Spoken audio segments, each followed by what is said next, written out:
Welcome to Disc is Life. I'm your host, Roy. This right here is one of the teams I play for. We're a team called Timber, and we're based out of the Appleton area in central Wisconsin, north central to be exact. Here are some of the basics of the game of Ultimate. For starters, we'll start with the field. The field is 120 yards long in length, the 25-yard end zones on each side, and 70 yards in between on the playing field. It is 40 yards in width. On each side of the field, 20 yards away from the end zone line, there is a brick mark. The brick mark is similar to the touchback mark of the 20-yard line in football. When the pole is similar to the kickoff, is thrown out of bounds, the players take this at the brick mark. One thing that makes the game of Ultimate very unique is that Ultimate is player officiated, which means that except for the AUDL, Professional Ultimate, the players make their own calls. Some high-level games are played with observers, and these observers have the authority to dispute the call or settle it if players cannot agree. But usually when there's a call on the field, there's one of two options. Contest, meaning, no, I don't think I fouled you. Or no contest, meaning, I acknowledge that I fouled you, let's continue play. Usually, when you contest it, there's a little bit of argument involved. In Ultimate, there are 7 players on the field at a time.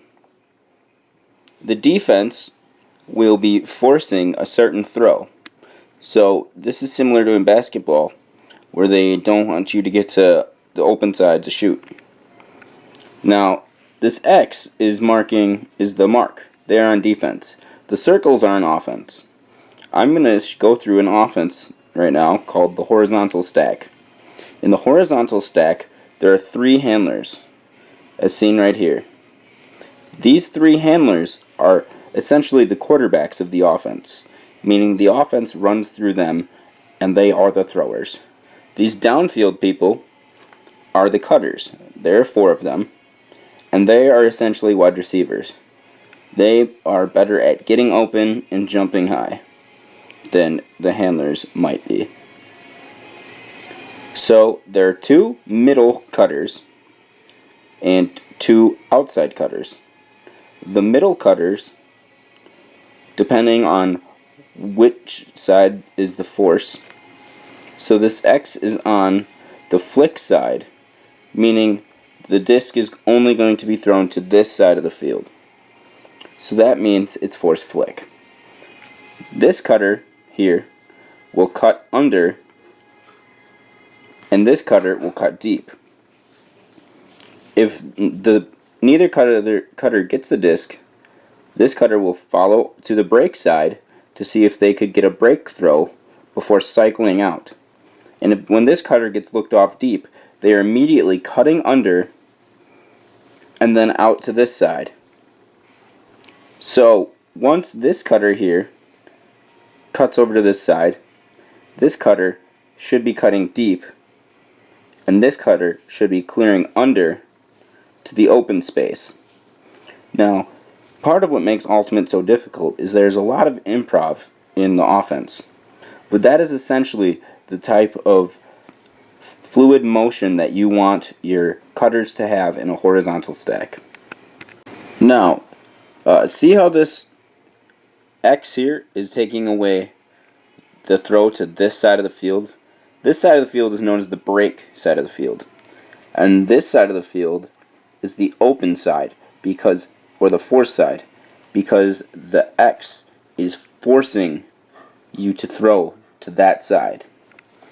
Now typically, the mark on the thrower, the X, will be on the opposite side of the defenders.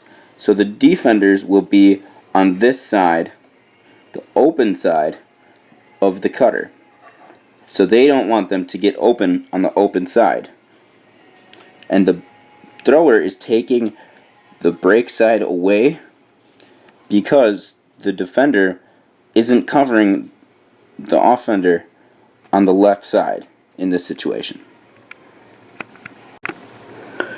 Now this is drawn with a backhand force, as the defender, this X here, is on the other side of the thrower right here. Now if you notice, all the defenders are on the same side of their offensive cutters and handlers, except for the one who is covering the guy with the disc and the outside of the field. Now this is because the sideline is here, so the sideline acts as a defender over there. This guy stands here to guard the open space. Each defender, the X's, wants to take away this open side of the field because this defender is forcing the guy with the disc to throw to the open side of the field. Since there are no defenders on the right side of the cutters, any throw over here to the break side can result to a big gain. The handlers, these three guys, have a kind of weave pattern that I will go over very shortly. There are essentially two cuts for handlers. A strike cut, which is an upfield cut, and a dump cut, which is to get the reset behind the guy with the disc. So you lose yardage to gain yardage with a dump swing. This is very effective, as shown here when trapped on the sidelines. So this handler here has the disc. This handler is going to run at the guy with the disc and then cut up line. The far handler is going to follow them in and make the opposite cut. So if he cuts strike, this guy is cutting dump.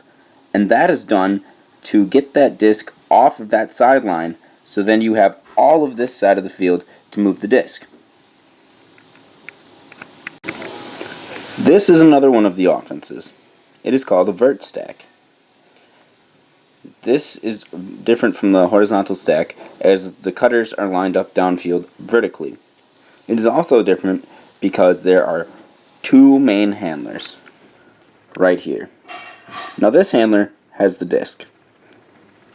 This handler marks up on the open side of the field a little bit shallower, so their defender can't cheat off of them and poach the open side.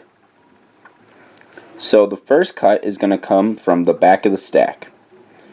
This person will either cut deep or under into this space here.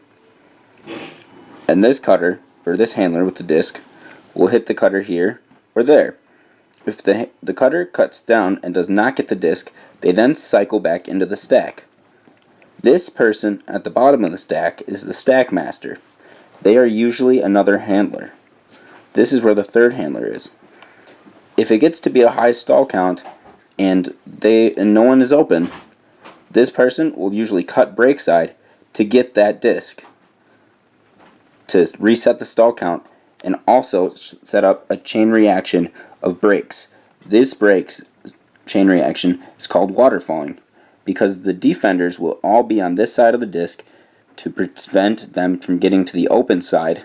It makes it very easy for any one of these 5 cutters to just cut to the open or break side wide open. This is your host Roy. I hope you enjoyed our first episode of the show. Like and subscribe if you did.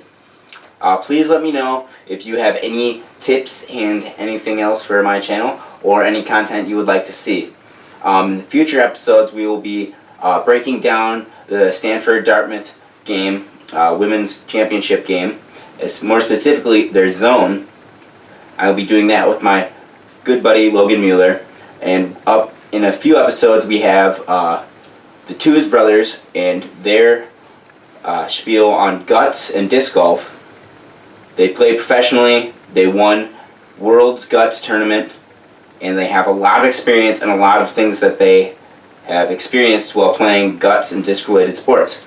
Another thing that I would like to say before ending this show today is I would like to talk about how much Ultimate has helped me in my life. When I came to UWSP as a shy little freshman, I really didn't talk to anybody.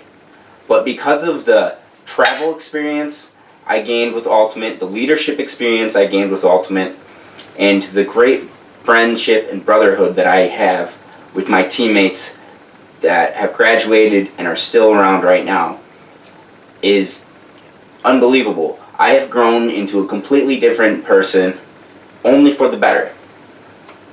I just wanted to share that, and I really encourage disc-related sports and activities because they're very underrated. If you would like to find out more about Ultimate and where you can play, visit usau.com or ultiworld.com. Again, please like and subscribe. This is your boy Roy, making like a log and rolling out.